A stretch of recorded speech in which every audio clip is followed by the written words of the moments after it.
after that victory, man, I had to let off a little bit, man, and I've been holding it in for a couple of weeks. I haven't said nothing, but it's now my time to go off. So if y'all, can I go off for a minute? Go crazy. Yeah, Go man, crazy, take Go your time crazy. you need, brother. So I gotta start off with this. So I want to say, what now? What's the excuses going to be now? Excessive whooping Ohio State ass. Hardball 3 games. Okay, so we gonna get into. I want to get into a little bit because of course it's been for the past month and a half we've been having this situation with the signal gate, sign gate, whatever you want to call it. Where of course NCAA is investigating, and then the Big Ten they brought down a hammer and suspended Harbaugh for 3 games. Of course, the rivals, man, they eating it all up. They calling us cheaters. Say Harbaugh this, Harbaugh that. Guys were speculating whether or not if Harbaugh should even be fired. And throughout this whole time, of course we reported it. But I wanted to stay quiet on it because I had to wait till after this game was over.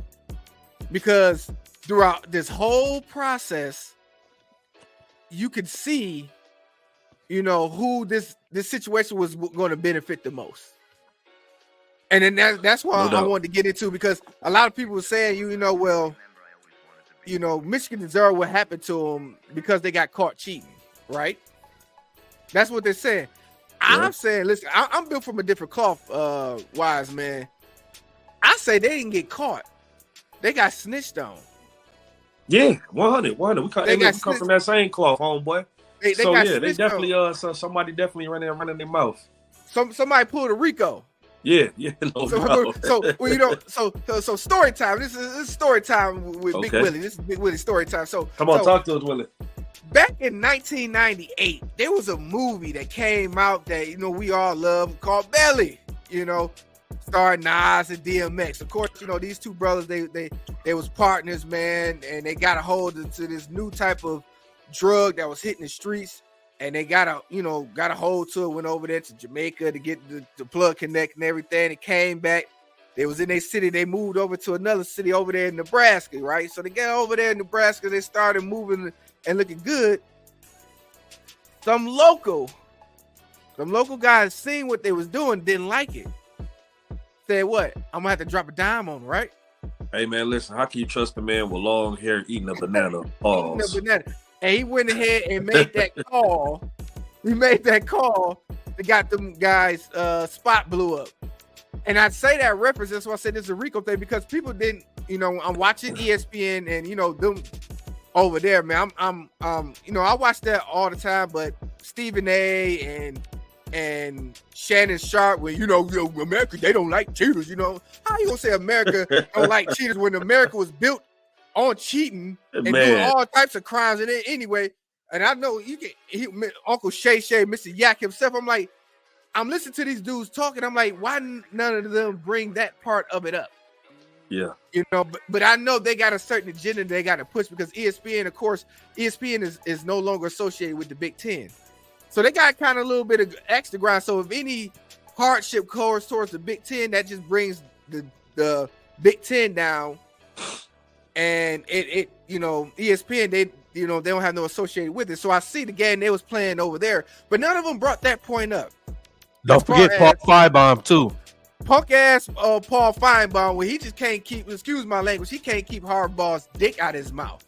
Man, every chance he get, he got something spiteful to hateful to say about Harbaugh.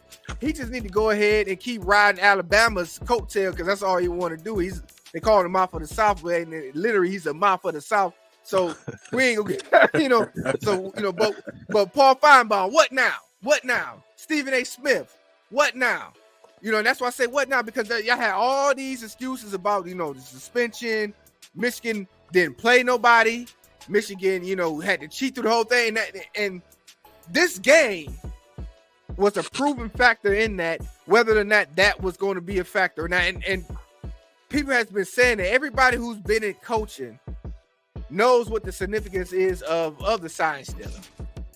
And it's part of the scouting for the most part. And people try to make molehill to a mountain because they try to make this situation bigger than what it is. Back in 2021, the NCAA had a vote to go ahead and move away from that because they said they had a minimum competitive advantage.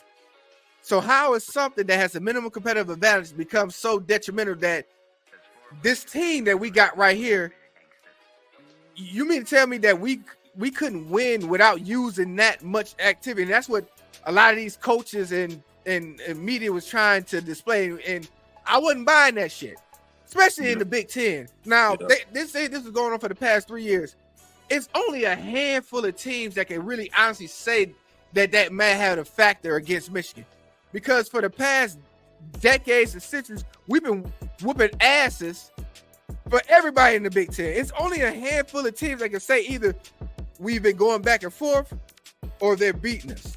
Right. And it's really one team in particular that I'm talking about because, and that's why I go back to the Rico thing, because the guy Rico, he was a dude on the block over there in Nebraska, but when he see them noob guys coming in getting that money, he didn't like it. Yep. So that's what, and people would try to come to the defense of Ryan Day and Ohio State, say they didn't have nothing to do with it. But you put two and two together, say who had the most to benefit absolutely from this. Besides, so I said you can say Penn State, but Penn State, we've been whooping them back and forth for years. So has Ohio State. So it's eliminated. But who's the one that has the most to lose when they lose to Michigan? Ohio State, because it knocks them out of the playoff. Knocks them. Once they make the playoffs, but they're not Big Ten champs. It knocks them down to where they can't be either. They have to on the wing of the prayer to make the playoffs. Yep. And they've been on top for so long. Now, mind you, listen. I understand. Because for before this three-peat, the past 7-8 years of having to deal with Ohio State whooping us was something detrimental to my soul, man. It hurts me as a Michigan fan to have to admit that, yes, they had our number. For the past 20 years, they have been dominant against us. That's a hard pill to swallow for a Michigan fan, to see this team that you hate keep on whipping you year after year, and it's like it was looking like it was nothing we could do. To finally, we got the coaching, we got the players, we got the personnel in to come in and take care of business. But then this cloud that went over our head about this sign gate scandal, to say, listen, y'all wouldn't have beaten us if y'all didn't have to cheat. Well, here comes Saturday, and the results of Saturday looks like the last 3 years. We just was more physical. We took care of the ball. We didn't make the mistakes, and we came out with the victory. And crying Ryan, he can go on somewhere else with that. He could be gone for all I care. Right now, we back-to-back champions, y'all. Back-to-back champions. And I had to go. You're right, and I had to go off on that because, like, I'm hearing these coaches, some of these coaches talking about, tell them why you mad, son. Talking about, they were spying, especially, what pissed me off, especially these coaches that's cowering up to the Big Ten, because they all, was on the same boat. Like, coach from Purdue, like, well, yeah, we found out they had somebody in the stands. Motherfucker, you wasn't even at Purdue last season. You was in Illinois. Exactly. Matt Rule tried to throw a little slight, talking about, yeah, well, we could have won some games, but we had a couple of bad games and we had somebody spying on us. Motherfucker, you wasn't even here last season to know about spying because you was getting kicked out the NFL. And what the hell do you have to spy on? And then you got people in the social media and where they're saying, like, well, that spying could have cost people their jobs. Nick, listen, losing to Michigan doesn't cost anybody their job, because you're expected to lose to Michigan. Okay, you lose your job is because you're losing to everybody else. I don't want to hear shit from any of these other teams that's been losing on the average 4 or 5 games. So you mean to tell me our spy games what got you out of there, but the other 4 teams that's been whipping y'all asses, what did they do? So miss me with that bullshit. I'm on one today. Miss me with that bullshit. So come Saturday, this past Saturday, what now? What excuse is it now? Can you say there was cheating involved? That game looked at it as honest of a great game as it could be. The problem with the game Saturday that came about that I was watching is that we was willing to take the risk more than the other side was. Right? They didn't want to take the risk, but we did. And we had an interim coach, y'all. We didn't have our coach, DC. We didn't have our coach. We lost our number one cornerback to injury during the game. We lost our all-world guard to injury in that game. So we was down heavily in that game. And we